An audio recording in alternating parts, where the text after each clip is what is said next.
I'm your host, Jamesina Hilly, and this is my guest, Thomas Heath. Hey everyone.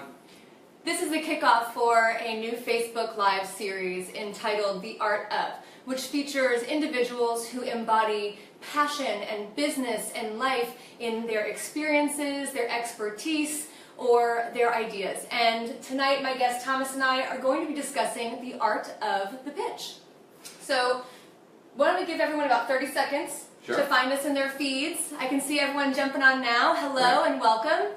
And you're going to go and share it as well on your feed. Great. So I'm new to this. What do I do now? So go to your feed. Okay. So and look for us there. So I go to my feed, which is I go out here onto my homepage. Yeah, go to your feed. Feed. Okay. So where's that? Go over to top. Regular Facebook. Yeah. Yeah. Okay. Great. You can start to see us on live. Okay, There we are. So you can go and share us there. Great. So I share this. Thank you for your thumbs up. Hi Simpson. How are you? Okay. I see some of our 1 Million Cups friends on there as well. Great. So why don't we get started? The art of the pitch. Thomas Heath is a business coach, co-founder of the beautiful Life Guidance Center, where we are tonight, which is the Southeast region's one of the largest private facilities for coaching and counseling. Yep. There's 18 of us here. We are a coaching, counseling, and therapy center, and I'm in private practice here. I'm a certified life coach. Most of my practice is career coaching and business coaching. Wonderful. He is also an author, a playwright, and a journalist for the Charleston Regional Business Review, and also one of the co-founders of our Charleston chapter of 1 Million Cups. Great. Well, first of all, I just want to say thank you for having me. You are so welcome. This is fun. This is going to be great. This is going to be great. Yeah. You know, when we were talking about the topic for this conversation tonight, the art of the pitch is really so important for all of us. It's not just about closing deals. No. I mean, I believe in this day of the internet where everything is accessible. I always say to my clients, Google yourself. Mm-hmm. Google yourself. Because that will define your brand. Absolutely. And I think there are so many opportunities. I prefer the term connecting over networking. And there's so many opportunities where a person's going to be in front of the room, even if they're not in sales and marketing, and they're going to have an opportunity to talk about who they are. And most people fall flat on that. So I'm hoping tonight will make a difference. Absolutely. This is really about crafting a compelling story for any audience, whether you are in front of investors, whether you are in front of a potential former boss, A chamber of commerce. It's all about making or inspiring engagement. Maybe you're trying to like find your loved one. You know. There's a pitch there too. It's all about ensuring that you have a compelling story that will engage and hit your objectives. It's all about the story. All about the story. So why don't we kick off? Sure. You deal with the pitch with your clients. Yep. Can you talk about some of the biggest components to the right pitch? I will. Before that, when at the very beginning of working with my clients, when developing and branding their messaging, I suggest that they start with 3 questions to ask themselves. And the first one is, who are my peeps? Okay. The second one is, where do I find them? And the third one is, what do I say to them? Let's elaborate on those. Okay. So, who are my peeps? What that means is, who's my target client profile? So for me, and you can have many. For me, in business coaching, a target client profile could be startups, entrepreneurs, early stage companies. I also do personal branding for CEOs. So it's very clear who my peeps are. And I think too many people try to be friends with everyone. And I suggest that define who your peeps are. The second thing is, where do you find them? Do you find them online? Do you find them at a Chamber of Commerce meeting? Do you find them at a networking event? Where do your peeps hang out, basically? Absolutely. And the third thing is, what do you say to them? And hence what we're talking about now. The compelling story. Yeah, the art of the story. The art of the story. Yep. So when we're pitching, you've, I'm sure, got tips for someone to craft this compelling story. 4 great tips. Yep, I have 4. Okay. Okay. Let's so, go each one, and we'll kind of have Sure, a conversation. great, And please feel free to post your questions, post some comments. We'll try to get to those as well. Yep, absolutely. Thomas is here with us to answer your questions as we're going through, and this will also be available after this Facebook Live segment tonight, so you can go back and take some more notes. And I'm sure that you and I will post something on LinkedIn, like an article afterwards. Me post on LinkedIn? If you haven't followed Thomas on LinkedIn, please follow his articles. They're amazing and insightful, and we'll definitely do a recap of this on LinkedIn afterwards. Sure, and I'm at Ask Thomas Heath. That's me socially, ASK Thomas Heath. Find me on LinkedIn, find me on Twitter and Instagram. Perfect. Okay, so when it comes to the say about yourself or your business, here are my 4 tips to a great pitch. First of all, don't make it a pitch. Right. I am not a fan of the word pitch, actually, because when someone's trying to pitch me, I feel they're trying to sell me something. We see it immediately, right? Yeah, you know, I mean, one of my core values is being authentic. And if I'm trying to pitch someone as opposed to tell them the story, I might get away from being authentic. So I believe tell them a story, create value for them, and most importantly, tell them how you can solve one of their problems. Isn't that the truth? Sometimes we see, many times we see, especially in sales as well, we talk all about the features.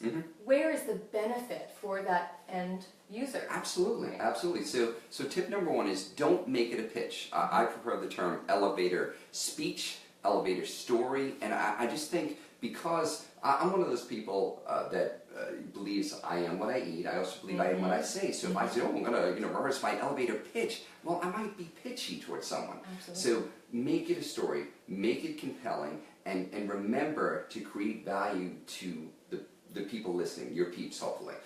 Number 2, engage immediately. Yes. Absolutely. In today's short attention span society, if you don't get someone's attention in 5, tops 10 seconds, you're going to lose them. It's sad. It's true, though. They say that they did a study a couple years ago, and I wrote an article about this. It's called "Who Likes Getting Presents?" and they say that a goldfish has the attention span of 9 seconds. Okay, 9 seconds around the 9 ball. seconds. Okay. Humans are averaging 8 seconds. Wow. It's frightening. I mean, it's absolutely frightening. So we have such a short amount of time to capture someone's attention. So I always suggest to start with a compelling, memorable opening. Okay. So I'll give you an example. So one of my elevator speeches say, hi everyone, my name is Thomas Heath, and I am an entrepreneurial geek. That immediately catches you. Because, of course, of the funny word geek. Yep. But also, we want to know more. I'm hoping, and then I go on. I say, hi, I'm Thomas Heath. I'm an entrepreneurial geek. As a business coach, I just love helping people start businesses or grow businesses, and I mean, I'm passionate about it. And by lending a little humor to it, you'd be amazed, Jamesina, how many people come up to me afterwards and say, hey geek, Yep. And that's okay. That's okay. It's okay to be self-deprecating. So start with a memorable opening. I heard one at 1 Million Cups this week, where a lawyer, she talked about the fact that she grew up on a farm. The dairy farm. The dairy farm. And she said, she made the analogy about a cash cow and how her father taught her to take care of your cash cow. And she said, I'm a business lawyer, and if you come to me, I'll take care of your business, I'll take care of your revenue streams, I'll take care of your cash cow. And I just thought, you know what? That is memorable. Absolutely memorable. And she engaged me immediately. So I think it's important. I think not enough people start with, hi, my name is, I'm with, or what I'm about. And also, don't be afraid to ask questions. This is probably more geared towards a pitch deck, or if you're giving a presentation as opposed to an elevator story. Don't be afraid to say, okay, by a show of hands, how many people are struggling with learning Instagram or whatever it might be, or learn your audience. I think that's great. If you are doing a pitch deck, don't assume who's in your audience. Absolutely. Do you have investors in your audience? Do you have people that are journalists? Absolutely. So by show of hands, how many people are investors? And it also, and do this in a non-manipulative, authentic way, ask the question to determine who your audience is, because sometimes I've slightly shifted what I said. Say, oh my gosh, I have a whole room full of Highlight different components for the audience. Absolutely. Or ensure that maybe you bring something else in that maybe you didn't think of, so that journalist has that Absolutely, buzzword. positively. Absolutely. So number one, don't make it a pitch. Number two, engage immediately. Right. Number three is focus on your C's. Focus on your C's. And your C's are connect, clarity, I gotta look up my notes a little bit. Connect, clarity, concise, call to action. So let's talk about connect. Connect. So to me it starts with eye contact. So if I'm at a room, I might be looking at you, I might be looking at you, and I'm going around, and as I'm talking, I'm making connections. I'm using authentic body language. Absolutely.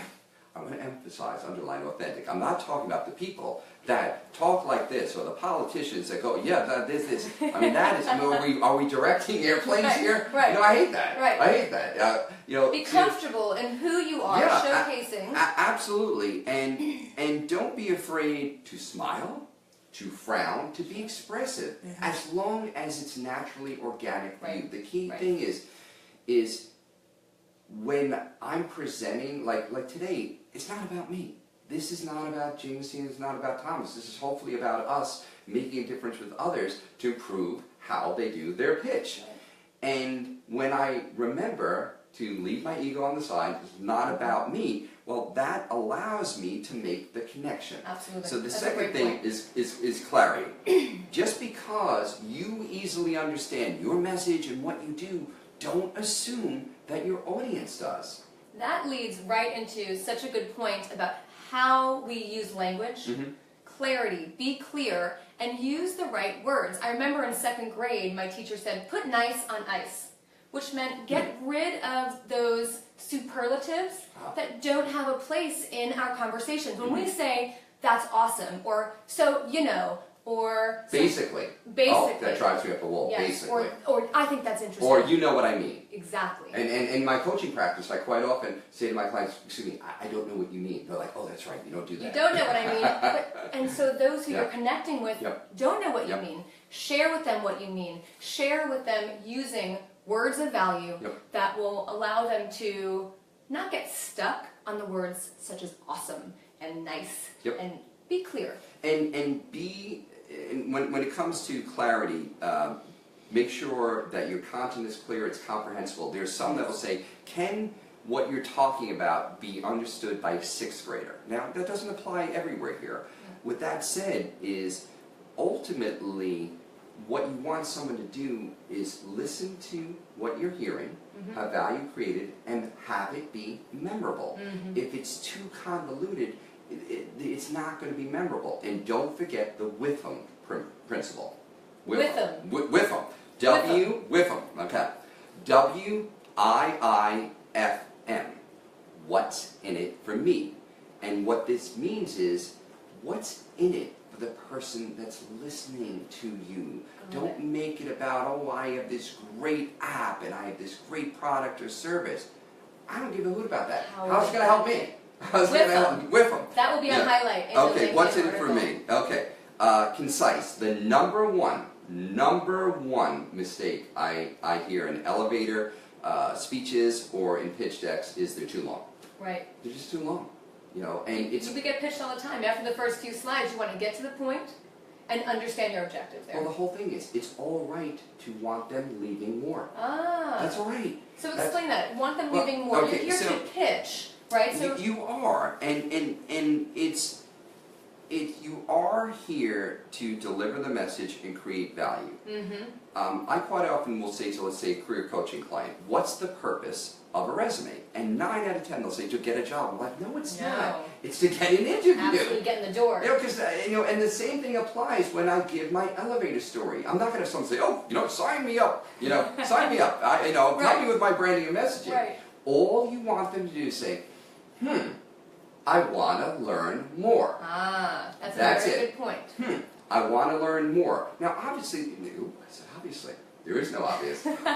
There are you know what I mean. So there are points that have to be covered, especially if you are doing a pitch for investors. You need to let them know what revenue you've had or what what your plans are. With that said, don't overdo it. I typically say as a guideline, 30 seconds for an elevator speech, 10 minutes, 10 slides for a pitch deck.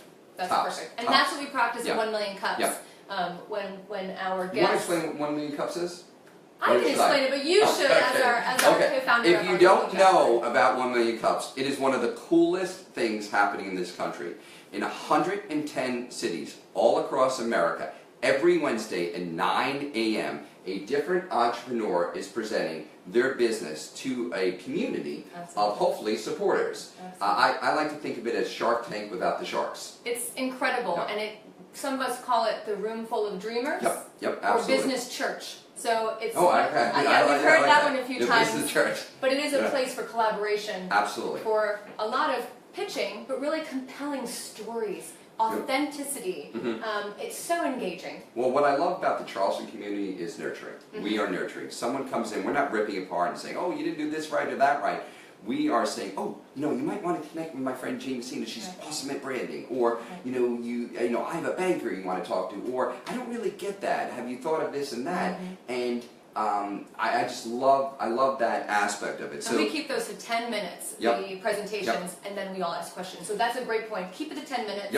1 minute per slide, 10 slides max. The top. So we're focusing on the C's. That's tip 3. So we have connect, clarity, concise. The fourth C is call to action. Of course. Absolutely. Number 1 rule in marketing. Well, always have a CTA. What's crazy is when I talk to angel investors and say, what's the biggest thing that can be improved on Dex? They said, what is the ask? What are you asking me for? Right. And too many people leave that out. And I always say to my clients, CTA, call to action, that is the most important thing. So, at the end of my story, I say, okay, well, if you're someone who wants to start a business or grow a business, or if you're a CEO that is looking to build their personal brand, please be sure to ask for my card after this event is over. And when you have a very clear call to action, should you define that call to action prior to even creating the pitch? Because doesn't that dictate, define your audience, define your call to action for that specific audience. That call to action will be different for whomever you are speaking to. So I want to be careful about the word should. It can apply. It can apply. So someone may stand up in front of a room and say, okay, I'm going to talk about my app that helps with landscape design. And by the time I'm over, what I'd like you to decide is whether you're going to download the app or not. So perfect. I think it has its place. Absolutely more of a pitch deck than an elevator story. Okay. But yes, do the setup. That's okay. So call to action. What do you want your audience to do when you're done? Do you want them to grab your card? Do you want them to sign up for something? Do you want them to come to you for grab a cup of coffee? Very important. So be connect, have clarity, concise, and call to action. Okay, number 4. Okay. Number 4 tip. 4th tip for a great pitch. Practice. Yep. So when I work with my business coaching clients, start with the name. Some of them already have a name. Can't do anything about that. Right. Sometimes we change it. Okay. Then I say tagline, and then I say elevator speech. And the homework I quite often give them is you are going to practice that now with 3 to 5 peeps. Okay. Or healthy people. That's important. Don't go to someone that's overly critical, or don't go to your mother. It's not a good idea. Don't go to your mother. Okay. We love our mothers. How many of us go to our mother when we're pitching something? Well, you'd be surprised. You'd be surprised. So I'm not going to be running my elevator speech by my mother. I love her. She'll be like, well, do you really need to say that? My mother's a coach, so okay, cool. I usually get some good feedback. I love you, Mom. I absolutely love you. Not that you're ever going to be on Facebook, but I do love you. Practice it. It's dynamic. And that's the whole thing. This is not about getting it perfect. Right. And it will shift. It will shift depending on your audience. The thing is, you gotta get some constructive feedback and to say to someone, okay, hi, my name's Thomas Heath. I am an entrepreneurial geek. As a business coach, I love to help people start and grow businesses. I might tell the story then. I say, if that's of interest to you, if you are scared to start a business, or if you're in a business that's stuck in revenue growth and you want to fine-tune your branding and messaging, I would love to work with you. And I believe me, when I started out, my speech it wasn't good. And I fine-tuned it and I ran it by it. The thing is, practice it. Absolutely practice it. So now, practicing with practice, you also need to have experts on your team. Yes. So as someone, especially in, let's talk about the business side, right? If we are pitching to an investor, if we are pitching to engage others to join our business, our mission, we should have experts, not the word should, but it would be beneficial, we deserve to have experts on our side to assist us through this journey. Absolutely. So tell me a little bit about having an expert on your side, you being an expert, working with individuals. What's the game plan? How did they get started? Well, I mentor a lot of college students. I quite often I will go judge a pitch competition, and they'll say, I really like your ideas. Can I meet with you? And I'll bring them in for a 45-minute session and brainstorming, and then I'll take some phone calls or text depending on how busy my practice is. The key is you gotta ask.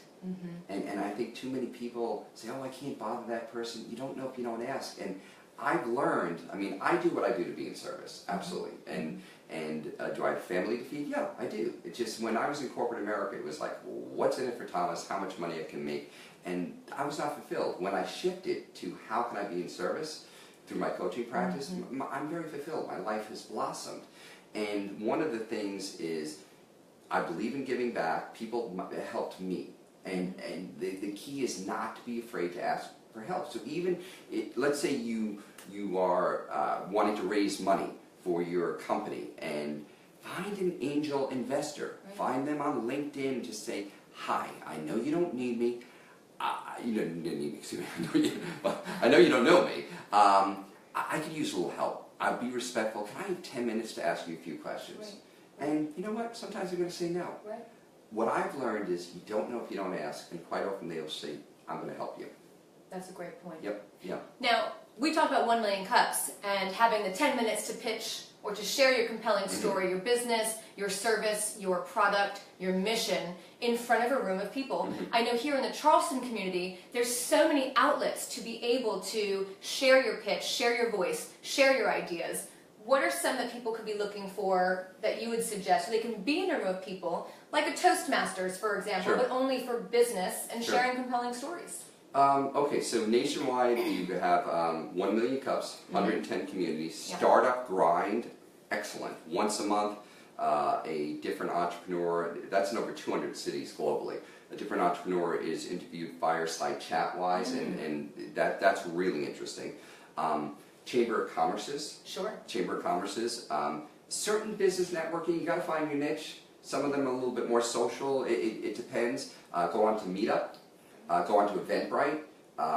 And read your local business section. Read your business journals. There's a lot going on. Charleston is extremely vibrant in the startup. It's Silicon Harbor. It's great. And the people that are here they're very helpful. They're very, very helpful. It's a very energetic place to be, and I just love the startup community here. Excellent. So we're running out of time. Yep, great. We're going to keep this at 20 minutes to give you guys all some compelling information about how to craft your pitch, and then we have the top 4 C's. I'm sorry, the top 4 tips, which include our 4 C's. Don't make it a pitch. Number 1. Engage your audience. Focus on your C's, which are connect, clarity, concise, call to action, and then practice your pitch. Love it. We will encapsulate this on our LinkedIn. Yeah, and I'm actually probably turn this into a blog and an article. Love it. So any questions that we have, let's peek down and see if we had any questions from our audience. I love seeing all of you on here. Thank you for your notes. Great. Awesome. Thank you, Barry. Barry said he's going to use these tips. This is awesome. And again, we'll be able to share this after it went live, so we can you guys can get some more notes and be able to watch it again and learn more about what Thomas was sharing. And where can they find you for the Life Guidance Center? Just LinkedIn. Just find me on LinkedIn. Ask Thomas Heath. That'd be great. And just thank you all. We got Dave Bernard. We got Barry Silver. We we got Debbie Peck, we got Jeff Weber, everyone that's joined us. This has been a lot of fun, and thank you. I mean, this is so cool. Welcome. I'm so honored to be your first guest. This was a lot of fun. So this was the Art of Series kickoff. I'm going to be back, and probably with Thomas, we'll have you back again, because I know everyone loves hearing from you. And one of our next, we'll do this about every 2 weeks, twice a month for the next few months. And I'm excited to have you see our next guest, all about the art of connections. So that'll be up next. Yeah, and in absolutely 2 weeks. reach out to us on LinkedIn. If some of this has worked, let us know. Yes, just say, give us you know some what, feedback. I worked my audience, I engaged them immediately, I was concise, I had a call to action, I got this deal, I got this job. I love to hear stuff like that. We love that. That will help for our blog post. Yeah, because it's all about, we're all in this together. We're all in this together. Great. Thank you so much. We'll see you next time. Awesome. Thanks Thank for you, joining, everyone. everybody.